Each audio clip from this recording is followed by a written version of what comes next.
Pencegahan masuknya varian Mpox ke Indonesia terus dilakukan untuk meminimalisir penyebaran Mpox. Lalu bagaimana dengan vaksinasi Mpox? Apakah masyarakat sudah bisa mengakses vaksin Mpox? Kami akan bahas bersama M. Syahril, juru bicara Kementerian Kesehatan Republik Indonesia. Selamat siang, Dr. Syahril. Ya, selamat siang Mbak Tiffany. Baik, terkait dengan antisipasi penyebaran cacar monyet atau Mpox, screening kesehatan yang sampai dengan sekarang ini dilakukan, bagaimana? Ya, jadi dengan declare dari WHO bahwa kegawatan atau kedaruratan Mpox untuk seluruh dunia, Indonesia juga harus melakukan upaya-upaya ya. Yang pertama ke masyarakat dulu ya, jadi masyarakat bahwa suatu saat bisa saja Mpox ini kena di Indonesia atau menyebar. Nah untuk itu perlu kehati-hatian, kewaspadaan. Yang perlu hati-hati waspada dari masyarakat adalah satu mengenali gejala dulu ya. Yang kedua adalah mengenali cara penularan supaya nggak panik dan tahu menghindari. Nah untuk mengetahui gejala itu pasien Mpox ini gejalanya kan adalah demam tinggi ya, kemudian ada pembekakan di leher, dan kalau setelah 3-5 hari dia timbul bintik-bintik di muka, di badan tubuh yang cacar itu loh Mbak ya, yang bisa keluar airnya dan bahkan ada nanah, cacar gitu ya, itu khas. Dan inkubasinya sekitar 3-21 hari. Itu pertama ya, jadi harus mengenal. Jadi kalau masyarakat tahu ada orang yang seperti itu, apalagi sudah muncul ruam-ruam, pistel-pistel yang ada di muka, di tangan, maka itu harus dihindari. Karena penularan Mpox ini kan melalui kontak langsung ya. Jadi kontak langsung, jadi bukan melalui droplet atau udara seperti halnya pasti. Jadi jangan takut ya. Jadi kalau kita hanya ketemu orang tidak bersinggungan, maka itu tidak akan tertular. Itu satu. Nah yang kedua, masyarakat juga harus tahu apabila terjadi ini kemana, yaitu ke dokter, ke puskesmas, yang kita sudah siapin semuanya. Supaya apa? Supaya apabila ada deteksi dini, itu maka dia harus diisolasi untuk memutus mata rantai. Karena itu kan menular ya, menular. Dan kalau dia sakit, maka harus dirawat di rumah sakit. Supaya tidak terjadi komplikasi-komplikasi yang bisa berat dan bisa juga menyebabkan kematian. Nah hanya saja kita sampaikan ke masyarakat Pak ya, jangan terlalu panik ya, karena kasusnya masih sangat sedikit di Indonesia. Yang banyak itu di Afrika Tengah, Afrika Barat ya. Jadi sudah sangat sedikit.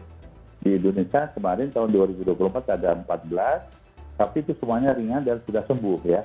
Jadi sampai saat ini belum ada lagi penambahan kasusnya. Gitu, Oke, baik. Dok, terkait dengan perhelatan Indonesia Afrika Forum, Presiden juga meminta jajarannya untuk mengantisipasi penyebaran Mpox ini. Apakah ada screening kesehatan yang lebih spesifik, lebih khusus, Dok, untuk Indonesia Afrika Forum di Bali nanti? Ya, betul ya. Jadi betul. Jadi peringatan WHO ini ada dua, satu ke masyarakat Indonesia, yang kedua kebetulan kita menjadi tuan rumah Indonesia Afrika Forum ya, tanggal 1 sampai 3 September di Bali. Nah khusus ini, maka kita memberlakukan pengetatan di pintu masuk, ya khususnya delegasi-delegasi yang akan hadir, dan lebih khusus lagi adalah delegasi yang berasal dari negara yang sedang mewabah ya. Untuk itu dilakukan proses screening, kemudian dilakukan kartu sehat lagi ya, seperti halnya COVID, untuk diisi untuk melacak apabila terjadi kemungkinan Mpox itu ada. Dan apabila delegasi ada yang terdeteksi, maka dilakukan pemeriksaan PCR. PCR bisa dilakukan di pintu masuk ya, di bandara, di Soekarno-Hatta maupun di Ngurah Rai Bali ya, di Bali. Kita sudah siapkan.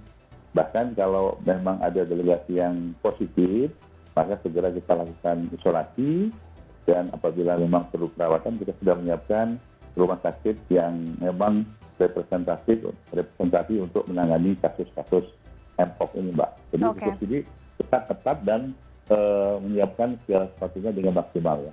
Oke, beda risiko dengan penularan cacar air, ini apa perbedaannya, Dokter Syahril?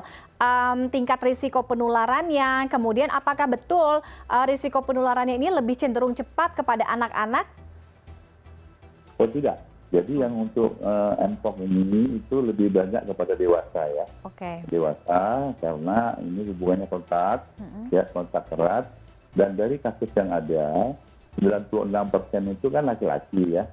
Kemudian dari 96% jumlahnya itu, 60%-nya itu adalah laki-laki yang berperilaku seksual yang menyimpang. Contohnya lelaki senang lelaki. Tetapi ini juga bisa terjadi bukan di luar itu juga. Kan ada sekitar 30-an% juga bukan itu. Artinya masyarakat yang lain pun bisa kena apabila memang berkontak erat kepada. Nah, kontak erat itu macam-macam ya. Bisa dengan jabat tangan, bisa dengan bergandengan, berpelukan, berciuman, atau bahkan hubungan seksual. Itu yang bisa dikatakan kontak erat. Oke, baik. Terkait dengan vaksinasi, bagaimana ketersediaan vaksinasi Mpox di Indonesia sendiri, kemudian juga diperuntukkan katanya untuk kelompok dengan kriteria tertentu atau risiko. Nah, ini boleh dijelaskan, Dok. Ini artinya siapa-siapa saja yang bisa mengakses atau mendapatkan vaksin dari Mpox ini? Ya, jadi WHO juga sudah merekomendasikan vaksinasi ini kan bagian dari penanggulangan Mpox ya. Hanya saja untuk saat ini rekomendasi yang diberikan oleh WHO adalah yang pertama kepada petugas kesehatan yang langsung menangani kasus Mpox ya. Yang kedua petugas laboratorium yang memeriksa sampel-sampelnya. Nah, yang ketiga diperuntukkan kepada kelompok dengan risiko tinggi. Nah, risiko tinggi itu yang seperti saya katakan tadi, Mbak ya.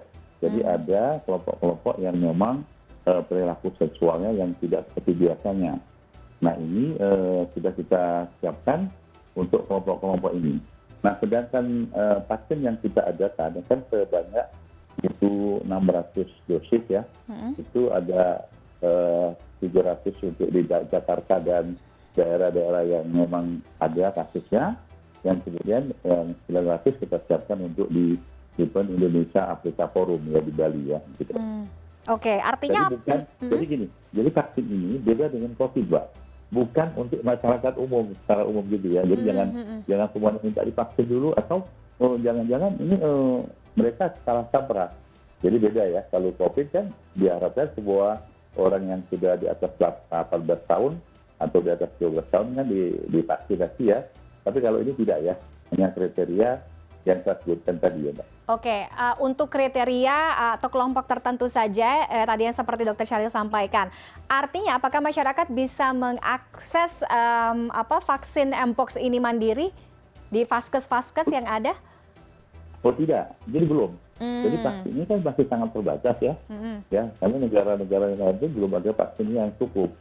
Sehingga kita dengan keterbatasan ini sesuai dengan rekomendasi WHO, sesuai dengan fakta di lapangan, maka inilah yang harus kita lakukan vaksinasi untuk memutus mata rantai penyebaran ini gitu kan ya. Jadi bukan orang kalau mau vaksin mandiri gitu seperti COVID, bukan ya. Oke. Dok, ini juga harus kita klarifikasi apakah yang beredar, banyak pertanyaan begini, apakah orang yang melakukan kontak langsung dengan pasien yang memang terindikasi cacar monyet atau Mpox ini sudah berarti bahwa dia ikut terinfeksi atau sebenarnya belum tentu? Belum tentu ya. Jadi kan penyakit itu kan masuk ke tubuh itu kan tergantung imunitas masing-masing juga ya. Seperti kita juga ya. Kalau kita imunitas baik apa-apa itu belum tentu kena. Tapi potensi kena itu sangat besar apabila berkontak langsung ya. Daripada orang yang tidak kontak langsung ya. Jadi kalau orang berkontak langsung itu potensi besar itu akan terjadi penularan. Tapi apakah dia bisa terjadi itu belum tentu karena tergantung imunitas dia, ya kan? Karena kan masa inkubasinya kan ada sekitar 21 hari, mungkin saja imunitasnya baik dalam masa inkubasi itu dia bisa menangani dan tidak terjadi masa erupsi gitu kan, Mbak. Oke, baik.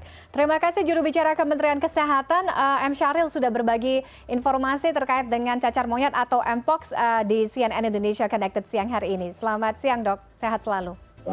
Selamat siang, Mbak.